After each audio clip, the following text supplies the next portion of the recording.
what, or so, or listen, as it says at the beginning of Beowulf. Just a quick look at these Anglo-Saxons, Anglo-Danes, call them what you will, pagan English. Actually, they're later, they're sort of mid-period probably. This one is Alfred the Great.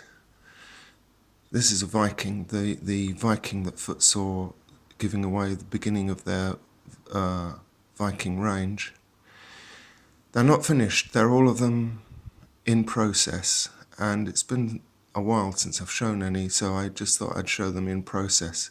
I primed them differently to how I usually do, with grey primer and brown wash first, and I really quite like it. Although it takes some time. In fact, this is why I'm showing them now, is because it's just taken the most extraordinary amount of time to do these, partly because I love them and they're a particularly nice bunch of figures, even by footsore standards. But it's also, I've been suffering from root canal toothache. I've got it actually at this very moment, soldiering on bravely. And salute and all sorts of other things, trying to do some work in the studio. So painting time on miniatures has been limited, but I am taking an excruciating amount of time on these. As you can see, a lot of the bright metal, nearly all of it actually, is burnished rather than painted. So anyway, they're ongoing. And what I thought I'd do is a quick look at Dark Age literature. Now, strictly speaking, I don't mean this stuff, these wonderful Viking sagas. This volume here I'd recommend, but also the Njál saga, which I think was Magnus Magnusson, partly translated it, yeah. Great stuff, great reads. This is the original sagas of the Ragnar Lothbrok, which formed the basis of the Vikings series programs. Well worth a read, but a bit strange. Some of these are much more naturalistic, the Icelandic sagas, and they're a fantastic read, bracing. But I'm not really talking about those. What I'm going to talk about here is modern Dark Age fiction put in the Dark Age period. And I'm going to do another video on books about, actually I think I'm going to do a series, and one series will be on Viking books, and one book will be on Anglo-Saxon books. That'll probably be the most extensive one. But this is modern Dark Age fiction, and I'm just going to look at a few things that are good and worth reading. I'm not interested really in the sort of fare of Bernard Cornwell and other people. I just don't think they're well written enough. I actually feel I could write them as well, or even better myself. They're just, he did this, he did that. I then cut down this guy. It's just, very external adventure stories. And for the same reason, I'm not going to begin with any or include any of the really early things like what's his name? Rider Haggard and Eric Brighteyes, that sort of thing. I'm just going to look at relatively recent, well-written things that actually kind of put you there to some extent, put you in that place. Now, written quite conventionally, but nonetheless quite heart-aching, is this Julian Rathbone, The Last English King. And it's about the events leading up to and following as well, a large part of it following the Battle of Hastings, the death of Harold. the destruction of the Anglo-Saxon way of life to a large extent, although thankfully, of course, the language survived and many other things survived. But it's a wonderful, moving book. I found this a really good read, especially the scenes when the protagonist comes home and finds what the Normans have done to his home. But it wanders also all over Dark Age Europe, 11th century Europe. And he goes to, as I remember, it's a while since I've read this, Constantinople, and he journeys all over and then comes back to England. It's a really good read. This is great. Cecilia Holland. She's written a number of books, historical books, set around the period roughly, but this is by far the best one that I've read, Two Ravens. And it's sparse, terse, brief, short read, and it really captures the kind of feeling of the sagas to me better than anything else I've read. It's quite grim, it's quite bleak. There's no happy ending. And it cleverly, sort of, to my mind, reflects the mindset of the period, which is really the important thing about the best of these.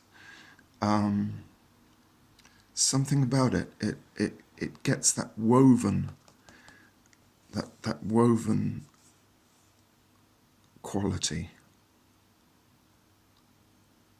the gripping beast, this kind of complexity which is in the art at the time, everything tied up, knotted. It gets some of that in it, and yet it's also this kind of bleak, open thing. Battles between sons and fathers. I've read it a couple of times. I can't remember exactly the events very well anyway. I don't want to précis things here. The point is, it's a great read. Grendel by John Gardner. Now, I've read this more times than I can say, actually. And its aim was satiric in a way. It's sort of satiric of existentialist literature, but it's set in the period of Beowulf, and it is from the point of view, it's the first person narrated point of view, of Grendel, the monster himself in Beowulf. It's a marvellous book, I think. It is funny and tragic, and it's just extraordinary the way it gives you this alternative point of view of the events in Beowulf. It's ideal if you've read Beowulf as well. I don't know what else to say about it except that you should read it. It's a marvellous book. I love it. It's been turned into a cartoon and all sorts of things as well. But my favourite of all, save till last, is this. It's very recent. A couple of years ago, I think it was published. The Wake by Paul Kingsnorth. Paul Kingsnorth is an environmentalist. I'm reading his essays at the moment that have just come out. Or sort of ecologist, I guess. He has some problems with the environmentalist movement, the way it's gone. That kind of thing is embedded in this book, but you don't need to, it's not, thrust in your face. This is set at the time of the Norman invasion again. It begins just before it. It's from the point of view of a very ordinary guy, apparently. Well, he thinks of himself as being far from ordinary, a soakman. He thinks of himself as being important in his community. And he gets caught up in the events of the invasion. He has an unusual outlook in that he is a pagan, which would be very rare by the time of the 11th century. But I don't doubt that there were, obviously, there were a great deal of cultural leftovers from the earlier period, and thankfully, and that was in the art really still. And I've got it in hardback as well as paperback. I haven't read it in hardback because I'm keeping it. I love the book so much. I've read the paperback, I think 5 times now. It's heavily annotated. The thing about it is it's written in what Paul Kingsnorth himself calls a shadow tongue, which has put some people off. There are on YouTube, or there is at least one, rather damning review of it, just because the person concerned couldn't get her mind around this shadow tongue. In fact, it becomes, if you just persevere past the first few pages, it becomes very, very easy to deal with. There's a brief glossary in the back of any words that are difficult, but usually they are just, you can work them out by the sound. And it is modern English, almost wholly, but just brilliantly reimagined in a sort of anglo-saxon dialect almost. And the effect of this is that it really puts you there. That's the thing that is wonderful about it, is that it puts you in that time imaginatively. I'm not saying, these events really happened. He's not saying that. The framework did really happen, but the specifics of this character in here obviously didn't. It's an imagined work, but it puts you into it gives you a strong feeling of the time, and I can't recommend it highly enough, really. If you've read